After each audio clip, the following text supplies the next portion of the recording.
the saga continues of the lumberyard red cedar bow. And don't confuse this with eastern red cedar. This is what would be considered the junk wood of bow woods. This is the stuff that you would side your house with, not a bow wood. But let me shoot 3 arrows through this so you can, oh my goodness, just kind of gauge the bow ability. I just killed my bullseye.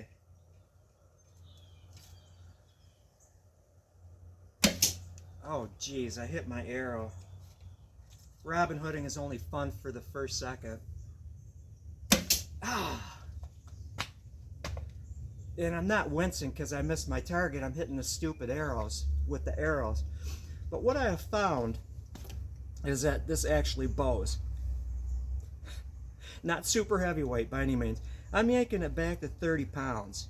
And with the camera you can't see, but it's a clean belly. I'm not getting crunch marks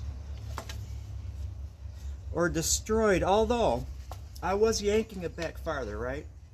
Doing a little torture testing, and I was seeing some traces, just minor traces on this limb of some distress.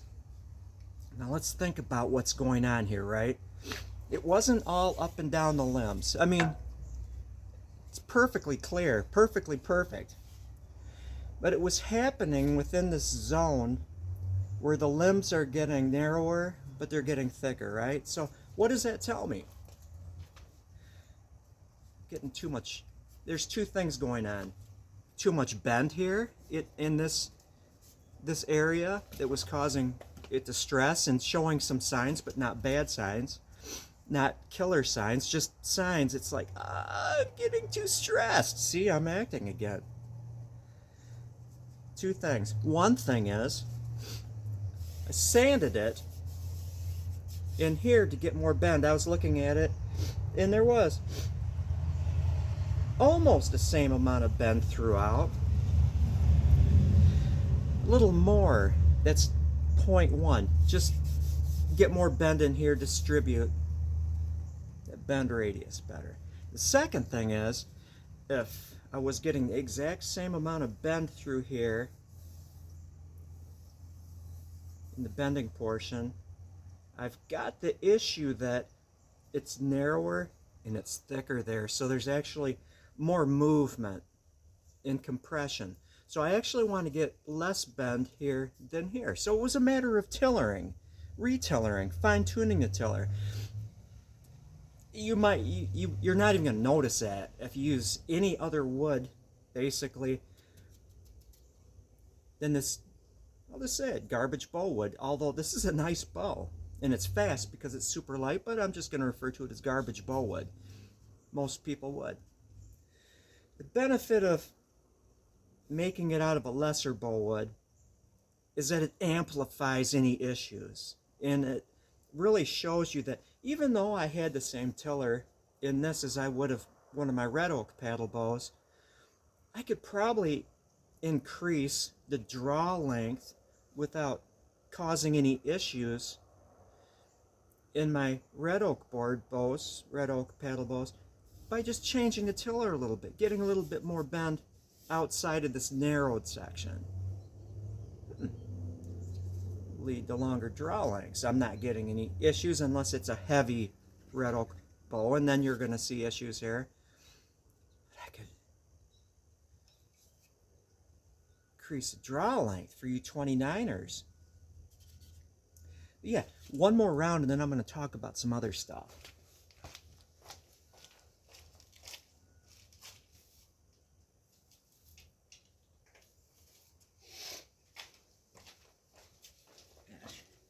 At least I'm not hitting directly on the end, I'm just hitting the fletchings.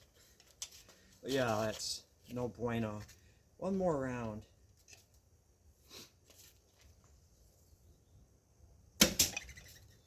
Kill shot.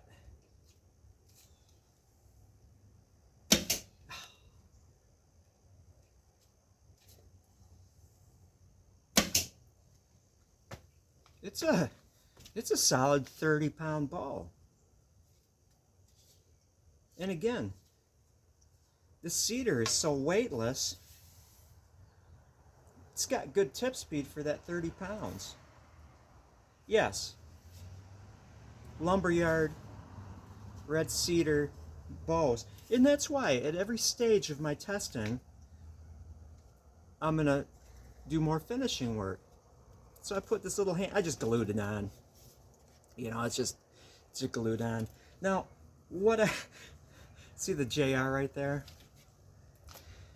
I'm like, okay, this is the limb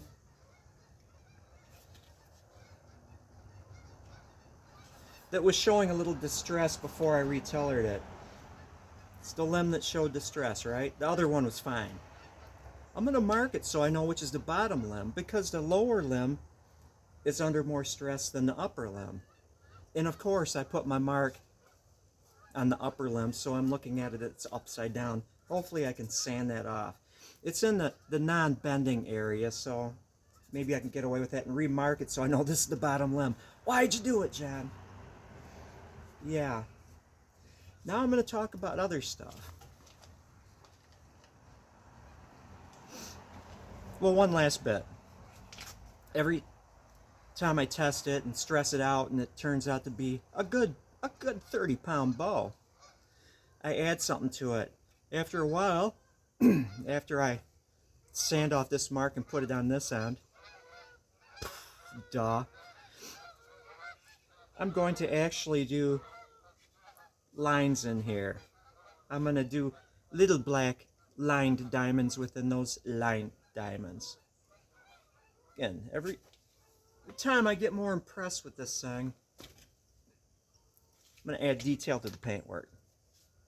Yeah, this is slicker than goose snot, as they say. Other things. Okay, so you can never have more than one bow, right? You gotta have a bunch of bows. Today I feel like shooting this thing. I'll just call her back. I'm thinking about getting a traditional longbow, right?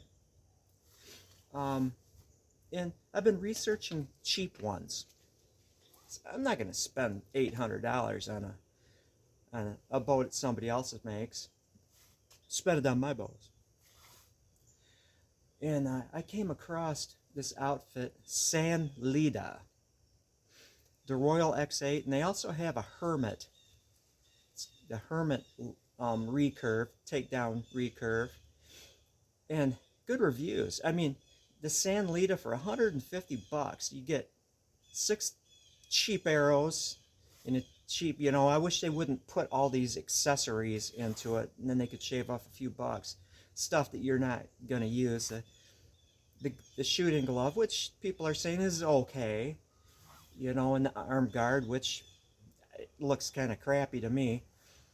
It's got good reviews. And the San Lida recurves at 45 or even their 50-pound ones, and you're matching the arrows, you know, 10 grains per pound of bow. The recurves are shooting over 200 feet per second, and they get good reviews for a 150-pound bow, or $150 bow.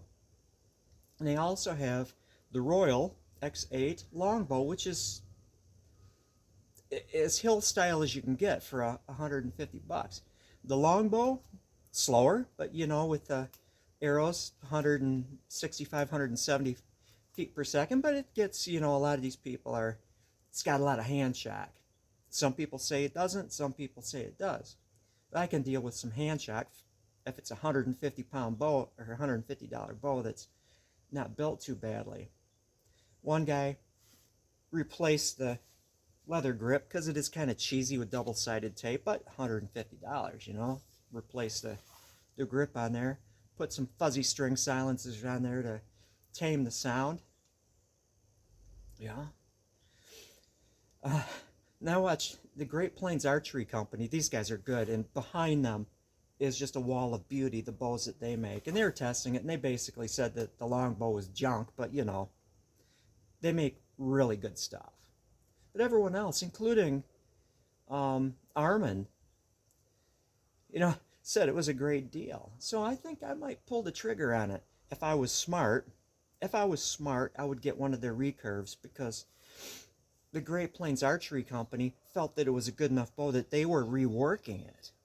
$150 bow, and then they were selling the reworked ones, basically just doing the risers, and selling for about $200. You know, and that speaks well of an actual archery production company saying one of these Amazon bows was good enough to rework, you know, and put their name on it. But again, I'm not necessarily the smartest person, so I might just get one of the longbows just to have a hill style longbow, even though it wouldn't be as good as their recurves. Who's to say? Something to think about. In other news, because of winter hours at the grocery store, they're changing me from 8-hour days, 3 8-hour days, 8 to 4 o'clock in the afternoon, to 6 in the morning to noon, which is going to give me more time. I wake up early anyway, to work on bows. So during the winter, I'm not even counting 6-hour days as anything. I would just be like part of that time watching bow and arrow videos on YouTube. Oh, let's talk about bow weight, hunting weight. I'm gonna pick on somebody. I'm gonna pick on you, Jesse. Hi, Jesse. You deserve it. You're a good guy. You know what you're doing. You're a bow guy. Is that Jesse is in Texas, and they have vast areas to hunt in, right? And he came across 2 compound bow hunting guys with one of his bows, or it was the Samick Sage bow that he has, a 45-pounder, and they were deriding him because it's not respectful to the animal to use a 45-pound traditional bow. Yeah, we know different, right? And he wound up, I'm combining multiple hunts, because there were also rangers that were saying, you're hunting with that, and it includes, I'm overlapping a lot of stories here, but the gist is people are looking at the bows that he was using, our kind of bows, and saying, you can't kill anything with that. You have to have a 75-pound compound bow. It shoots 4,000 million feet per second to knock anything down. Well, I'm going to use the extreme examples where he knocked down elk with his kids' bows. And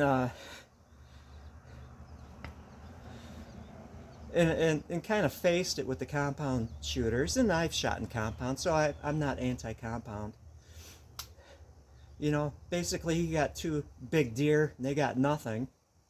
And then in another instance, it's going to shock, maybe amuse you. Some people might be aghast at this, but I'm not. It's one area they've got wild cows.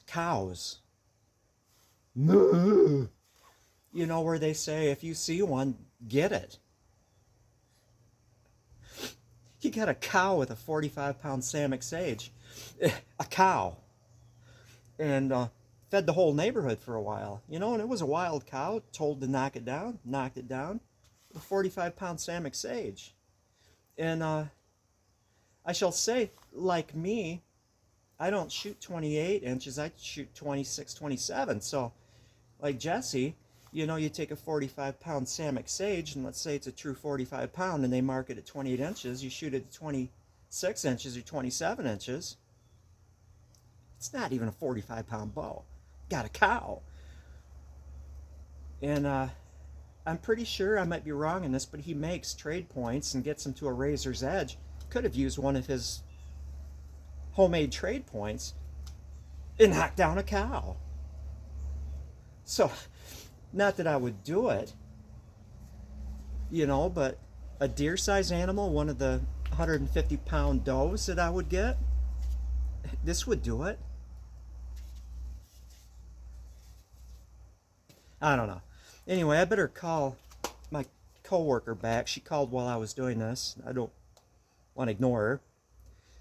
Have a good one, and thank you for watching.